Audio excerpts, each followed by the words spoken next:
Hello and welcome back to the channel. I'm Krashy, and today I wanted to dive into a VOD review from the most recent winter tournament on Pokemon Unite. This is the Asian tournaments.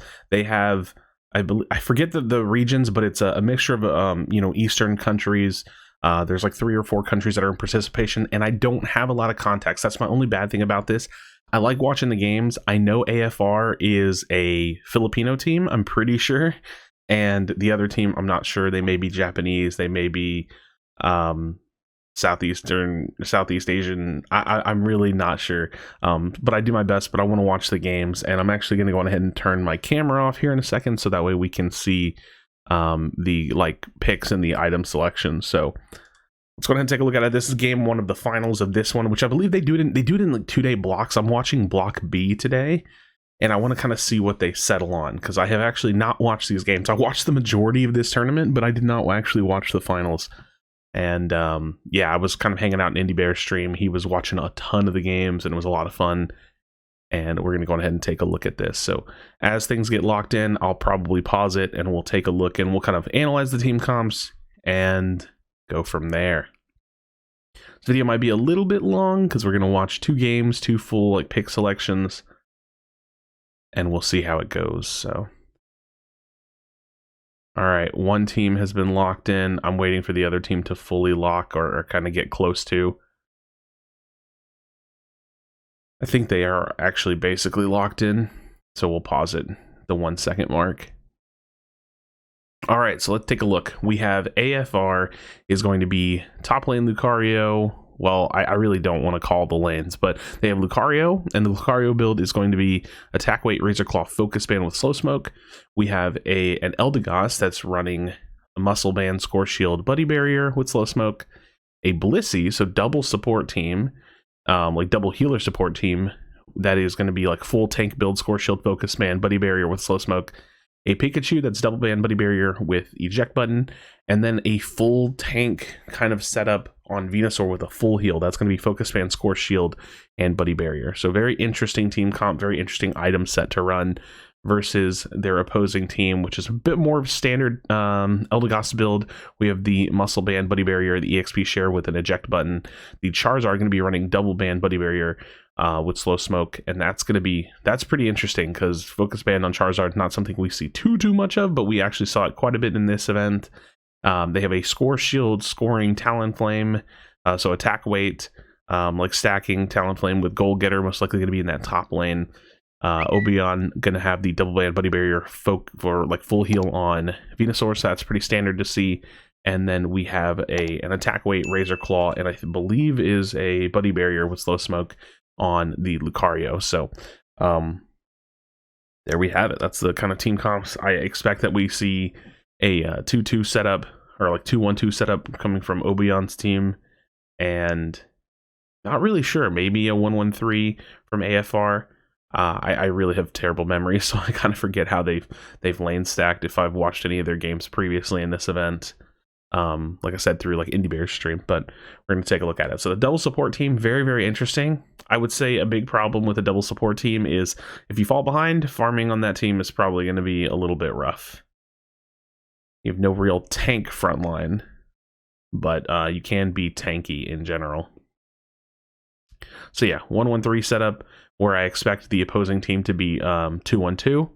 And this is the first game of the Block B finals, if I understand correctly.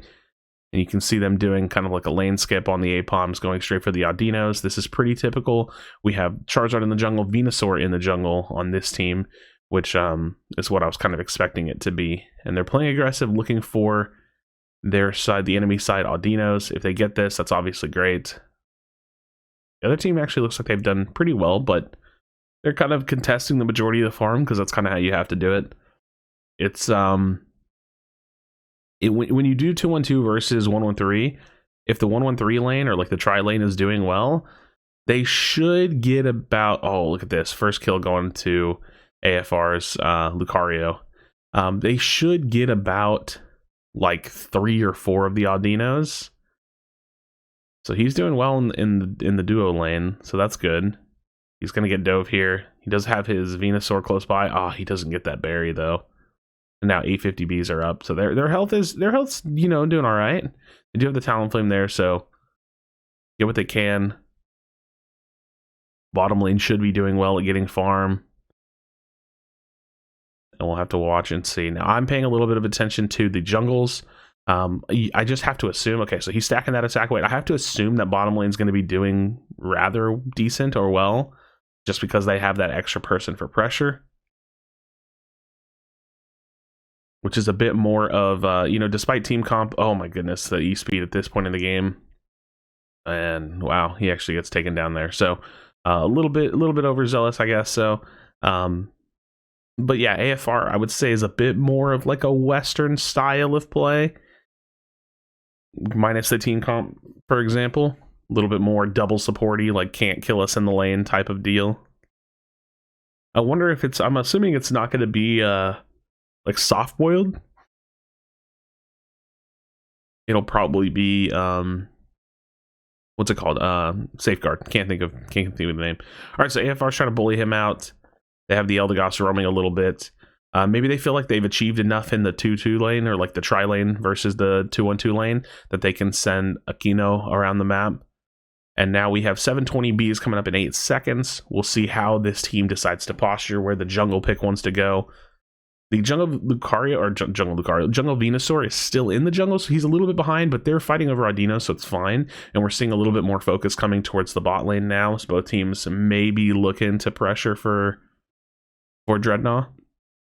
720Bs are taken. The overall experience is looking decent. I feel like the top lane has done a good job for the orange team to kind of like keep themselves experience relevant, while the bottom lane, you know, was probably winning pretty decently. I don't know if it was enough to keep them high up. They have the pup, they get that. That actually almost got a little bit weird. They get it with the Charmeleon, but they have a pup and fly, so got to be a little bit careful there with their secures. But they do get that. Enemy Lucario is going to be getting the majority of the jungle buff, so that's a good play, because that's actually a ton of experience. If I remember correctly, both jungle buffs is actually more than what Dreadnought will give you. Granted, it's not global, but still something to think about. And now we have a Charizard on field. We'll see how they decide to deal with Rotom that is up. AFR kind of forcing Rotom right now. Score-wise, the game is pretty even. And experience-wise, you can see that the orange team is doing rather well. They are going to have, you know, a couple of Unite moves that could probably push this in with it. Yep, that's what they're going to do. They're going to push that in. That didn't look like a super optimized dunk, though. It was like a 27 goal that they scored like 34 on. They had like 11. They had like 9. They probably could have put like 20 in and then over dunked like the 37, which would have been like a 30. What, I don't remember what I said. Maybe like a 31 point over dunk, something like that. 550Bs have spawned now in the center of the lane, looking to pressure this a little bit. AFR is kind of clapping back a bit. The goal is at 14, so this is going to be a nice little over dunk. I would have loved to see. Okay, so I think that Combi was killed like a second late, and if the Combi was killed a second sooner, then the bees would now spawn on the orange side safe side. I'm going to try to keep my eyes out for that to see if the bees spawn on orange side safe side, because that's something that I think that like high level teams and players need to be considering. All right, so we have a close battle call, but I'm pretty sure that's what I saw, which again is not great. But there's a second dread coming up here, just shy of the 5-minute mark. Look, he's just got to back up. He knows the pup versus the E-speed Lucario, and they're just ripping right off of it. Have the fly Talonflame. They're going ahead and drop that down. So they've secured both dreads. They're keeping themselves very experience relevant. Like, you can see the level differences just on the edges of the screen. It's looking really, really good for the orange team. But AFR is still clapping. They're still here doing their thing. This is going to be a lot of catch-up experience here. That's the thing about being down. If you can get yourself in fights and get KOs, you're going to catch a lot of experience. And they're doing much better with their like point management and the way that they're doing their points. Okay, so maybe that Combi was killed, because I see the dot and it looks like it's spawned neutral. Then again, they didn't have a top tower, so maybe that's why. Maybe I thought that they still had their top tower, so it was going to be... yeah, they didn't have their top tower. I thought it was going to be an orange side safe side spawn. But still something to think about. All right, AFR kind of stepping on the gas now. They have closed the gap a little bit, and they have an opportunity to win an uneven fight, and they take it. So AFR taking that uneven fight and like using it to their advantage to know like, hey, look, we can get some KOs here and actually like close the gap on some experience. And now their VENUSAUR is 13, which is huge because Obayon's at 12.5. He will probably get this Rotom experience. If I would like to see them give it to him. I hope that we see that. Actually, they gave it to Talonflame. I don't know if they min-max that, but that 13 could have been huge for Obayon there if they give him that experience. And he may tick into it anyways, like, and he's getting his red buff right now. So we'll see if he gets the 13. Like, he's going to get the 13. Yeah, he got it. Okay, so it doesn't really matter. But level 13 VENUSAUR is a huge power spike. This might be the first time we see AFR going for their... they have back lane, they're like back capping Lucario. Maybe the first time we've actually seen them like ripping the Dreadnought, where before they've been kind of like reactionary or not able to get to it. So levels are looking decent now. Levels are looking pretty decent. They're catching up quite a bit. We've got some 13s. AFR in a pretty good level position. They're holding the point lead for final stretch. And now it is the final 2 minutes. So really close game, really back and forth. The orange team kind of took like a pretty strong lead. They were kind of commanding, but it looked like AFR was able to get themselves into meaningful fights, find some catch-up experience, win some uneven fights like 4v5s, 5v3s, stuff like that. And look at this, AFR going in really, really deep. They have the VENUSAUR. They're just double supporting like unkillable team fight VENUSAUR is basically what we're watching. We're seeing some buddy barriers go out. The Pikachu drops the ult. The Blissey finally goes down, but again, same thing. Like, Schwa is not able to die. Like, he just isn't dying. He's getting overly supported, getting heavily pocketed. At a minute and a half, this is the team that doesn't have to make any action. So I'm not even sure if going for this is the play. We'll see. I mean, if they can burn it, they don't have a ton of shred, I would say. So they may have to like turn and fight, and that's probably going to be the way, or they just go ahead and full flip it and they hope they get it. Okay, so they go for full flip. They actually killed it much faster than I thought, if I'm being honest. They killed that way faster than I thought they would, just with their team comp. They have Pikachu with Muscle Band, and they have an Eldegoss with Muscle Band, so there's some kill there. So AFR is going to go ahead and close this one out. I really don't see much of a win condition with the remaining time left. There's really not much of a win condition there. So I like the resolve, where I was unsure if maybe they should be ripping that Zapdos. They go on ahead and take it. The Blissey, like, for lack of a better term, tank pick is honestly really interesting because, if you're fighting against 2-on-2, it's probably not bad. I would love to see what this team comp does in a mirrored 1-1-3. Because I feel like it would just get bullied really, really hard. But the endgame team fight's pretty good on it. I'd say farming on it's not very great, though. That's probably the big deal. Nice. So AFR is going to take game 1, and I'll try to fast forward and look at game 2 if I can. We'll get that confirmation, though. We'll see the score.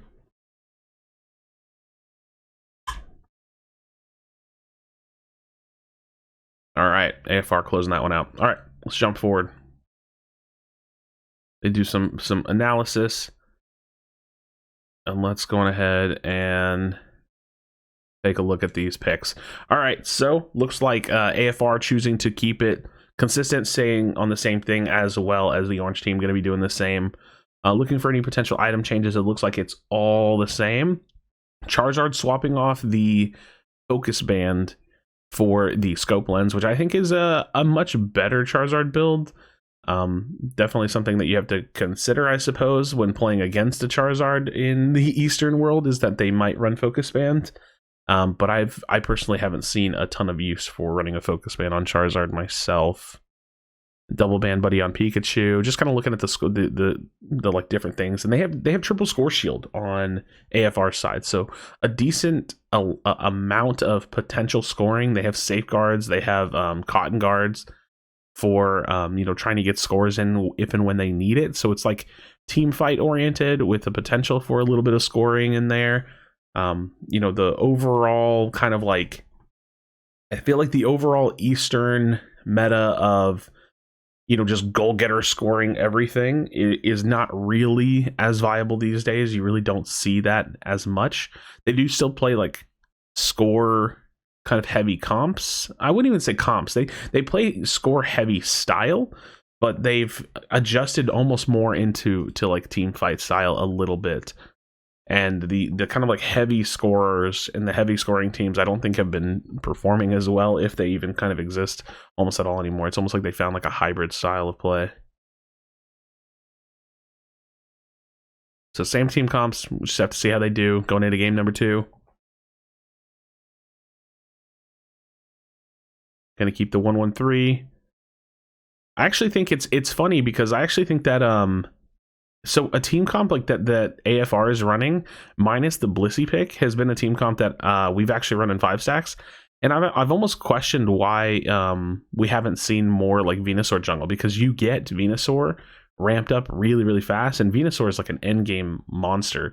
So while I'd say the like early game, wow, so really too quick, they're going straight for those stacks, trying to be really, really aggressive, putting the pressure down.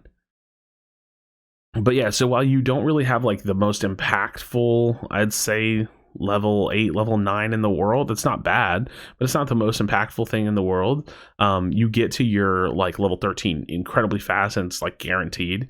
So Jungle Venusaur I actually think is pretty decent. Something that we don't really see in the West very much. All right, so 1-1-3, shutting down kind of like the 2-2 lane a little bit. And it's bizarre to see that, how the two different teams treat their Venusaurs, essentially. Like, one is getting farmed up, and the other one is like kind of like trying to survive and get what farm they can in the duo tri lane. Which I'd say Obeon's doing a pretty decent job. Like, it's not, it's not too terrible, but again, you can kind of see the difference. Orange team putting in a lot of experience. They're sending the Charizard back. I like seeing the Charizard with the slow smoke. Kind of confirms my my belief that it's really, really good. I mean, I don't think that they're going to win this event, but yeah, they've been doing well. All right, so it's funny. It's just a swapped dynamic. The 2-1-2 is kind of locking it down in the top lane, or the tri lane's locking down in the top lane, or in the bottom lane, while the 2-1-2 comp is locking it down in the top lane. And you see that reflected in the score and kind of just like the top lane levels. But the question is, like, how much does that carry? Like, how much does that matter in the end? All right, now invading jungle. This is really interesting. This is where they can kind of like take their ability to be in the lead and roll with it. They're not going to get the kill though, but they can be aggressive on this farm and try to make something happen. This Venusaur is still able to stay alive, and look at this. I love seeing the roaming Eldegoss. I think this is something that is so incredibly important. I even think that this is something that we should be considering for solo queue games. Like, if you are an Eldegoss player, like, don't be afraid to use your mobility, your presence, and your kind of like your safeness. I don't know what to say. Your ability to kind of float around and go wherever the hell you want. That's your advantage. Muscle Band Eldegoss is definitely something that needs to be getting a little bit more attention. Is this a Fire Punch? Did I see him Fire Punch? I like the Charizard pick for jungle, but I don't like Fire Punch at all. I think Fire Punch is just like a really bad version of Flamethrower. So that's really interesting if that's what they've got going on. I'm curious. Maybe that was just... No, it's Flamethrower. I don't know why it looked like I saw Fire Punch. Oh, it's Flare Blitz, though. That's why. Not a huge fan of the Flare Blitz. I mean, it gives him a shield, but you lose so much like utility and damage, I feel like. It's good 1v1, but I'm not really a fan of that. But... That's interesting choice. I like the overall build. Muscle Scope Buddy on the Charizard. He's defending, and we saw this from Miva last time. Like, Miva essentially doesn't go to Dreadnought. They just kind of like let Dreadnought happen and like hope that they get it, and will go for like the guaranteed anti-jungle, like counter jungle, and they'll get the the jungle buffs, which again is more experience than Dreadnought, but yeah, just trying to deny experience in some way, even if they do lose the Dreadnought. All right, the orange team is doing pretty good right now. Granted, AFR was able to get the Dreadnought.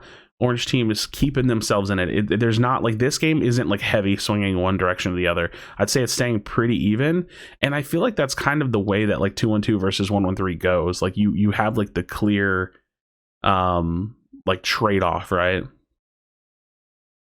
All right, level 9 Venusaur.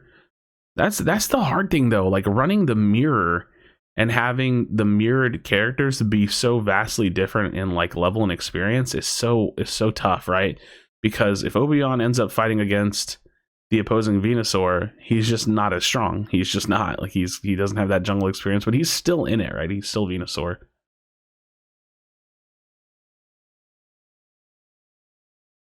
And he'll still ramp up for the end game. All right, let's see how they posture for this.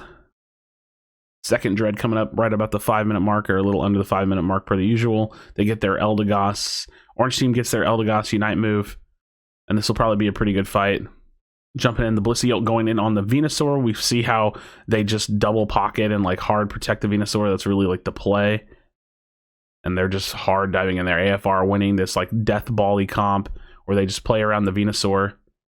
It looks like everybody is in this one. Wow, that close combat was actually huge. That close combat was huge. But with all of these people alive, like look at the Pika's health bar too. Like there's just so much focus on like having to deal with the Lucario, having to deal with the Venusaur, and then the Venusaur just getting like double pocketed by a couple supports that allows him to just like stay alive. That focus ban actually came in really clutch. All right, we'll see who flips that. I can't actually tell who got that. Okay, so the orange side actually got the Dread. So it flips and they're able to get that. AFR kind of stayed deep in the fight and then went for the Dread. I feel like they maybe did that a little bit late, but they come out on top in total.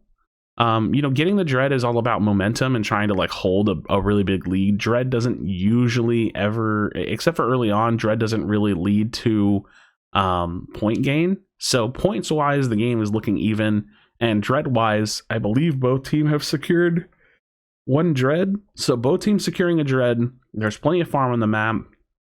The score is, you know, just shy of within 10 points of each other, and they are actually, the orange team is actually conceding Rotom essentially in order to score 40. Now this could lead to point score in the top lane, because the top lane does have, unless they get it. No, they didn't get it. The top lane does still have that tier 1 goal, which means that it's only going to crash for 10 over. If I was the orange team here, I would just concede this goal, let it crash in. It's going to be 10 over. You have to kind of like concede it smart, in the sense that, okay, so look, they're actually kind of like fighting over it a little bit. You have to concede it smart though, so that way you don't give them a big turn in first. You have to let this crash, but honestly, they're gonna keep the goal up, which is surprising to me, because I don't really see a huge point of keeping this goal up when it can be over dunked on later. They could just let the 20 point go in. They'd still be in the lead. Granted, they don't know that exactly. But I actually don't know if I agree with that decision. They could be getting all their farm. They could have the Audinos spawned up. But in any case, we're coming close to final stretch. There's going to be a 15-second Dreadnought on the bottom side. So we'll see how they posture for that. Looking at the levels are pretty darn even. Yeah, pretty darn even. The points are pretty good. I think that AFR's team fight is just so much better, and mainly based on comp, if I'm being completely honest. All right, the fight completely breaks. They have a backcapping Lucario, so this is 4v5 fight with the Lucario putting themselves in the lead, and they're still winning the fight. Just so hard to kill. So incredibly hard to kill.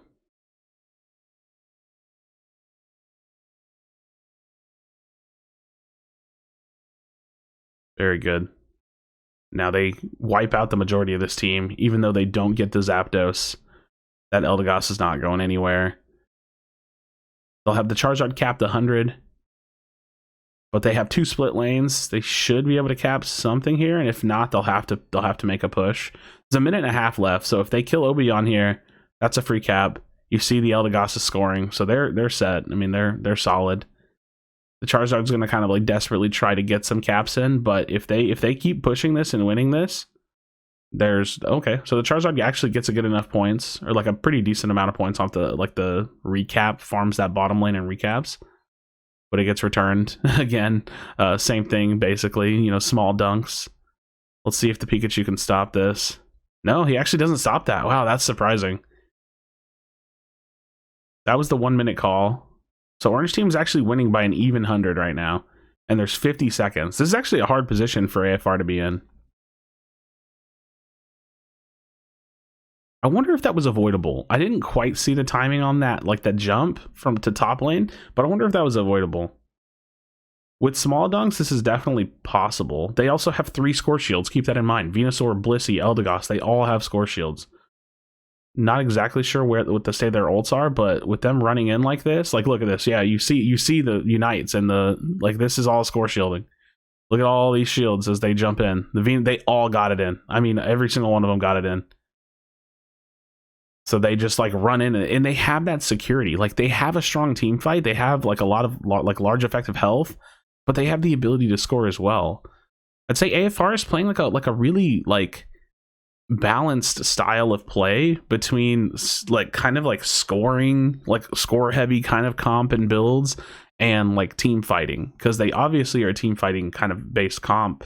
But they close that out. They win. They flip that around. So AFR wins this one. Like I said, I'm pretty sure, if I remember correctly, that this is a Filipino team. So Filipino team winning this, you know, Eastern event, which is really, really awesome to see.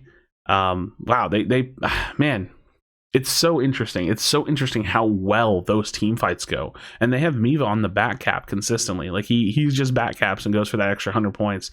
And they're just like 4v5ing.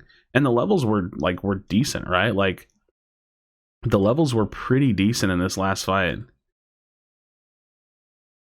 But really, really interesting stuff. So friends, thank you so much for watching. Just already starting to see like 1-1-3 clash with 2-1-2. It's so interesting to see what the macro becomes, because one side kind of gets a power dynamic over the other, and they have like strong top laners that are stacked up on their attack weights that have the ability to impact change. We saw like the Orange team getting like big dreads, but then the team fight overall from AFR was kind of like just leaning in their favor. It just gets really, really interesting to watch, and I rather enjoy it. So as always, friends, thank you so much for hanging out with me and watching this one. Kind of providing whatever context and like analysis I can. It's really, really interesting to watch and see how I think even the Eastern playstyle is starting to adapt a little bit more. They're probably starting to play a little bit against 1-1-3 more, and they can't quite pull off that full-on like score shield style of play anymore. Like this game doesn't even have a Wiggly in it, which is honestly crazy to see. But Wiggly was super popular in score comp and is super popular in like Western team fights. Like team fighting comps, but really, really interesting stuff. So as always, friends, thank you so much for watching. I definitely do appreciate it. Drop a like on the video for me if you can. Help me get this out. Subscribe to the channel. I would love to have that happen as well. And I had to edit because I messed up. And be sure to be kind to one another. Tell us whether you love them, and I'll see you on the next video.